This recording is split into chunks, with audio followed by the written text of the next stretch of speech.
في ظل التطورات الرقمية والتكنولوجية الراهنة، يواجه التراث الثقافي الرقمي تحديات عديدة بقيت محصورة بين الحماية القانونية والتغيرات المستقبلية، وهو ما تم مناقشته من قبل أساتذة ودكاترة من مختلف جامعات الوطن بالمكتبة الرئيسية بولاية صعيدة.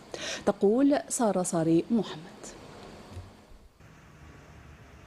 تحليل الإطار القانوني الجزائري لحماية التراث الثقافي الرقمي كان من بين أهداف الملتقى الوطني حول حماية التراث في الجزائر. من بين أهداف هذا الملتقى يعني دراسة وتحليل الإطار القانوني الجزائري في حماية أو في حماية التراث الثقافي الرقمي، كذلك مدى انسجامه مع الاتفاقيات الدولية. أهم أدوات الذكاء الاصطناعي التي يتم اعتمادها لحماية هذا الموروث الثقافي، من بينها أرشيفز، من بينها كابتشر، من بينها أروماز، وهي كلها أدوات تساهم في هيكلة الصور ثلاثية الأبعاد مع الخوارزميات ثلاثية الأبعاد.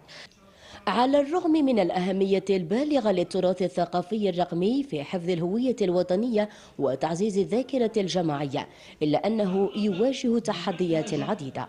هذا الملتقى الذي يحث على أن الرقمنة تكون بالدرجة الأولى تمس كل جوانب، من حيث الحفاظ على التراث الثقافي والحفاظ على كل ما هو مادي ولا مادي، والذي أيضا حثت عليه الدولة على رأسها السيد الرئيس عبد المجيد تبون، كي نرسخ هذه الافكار في خصوصا بالتخصيص للجيل الصاعد.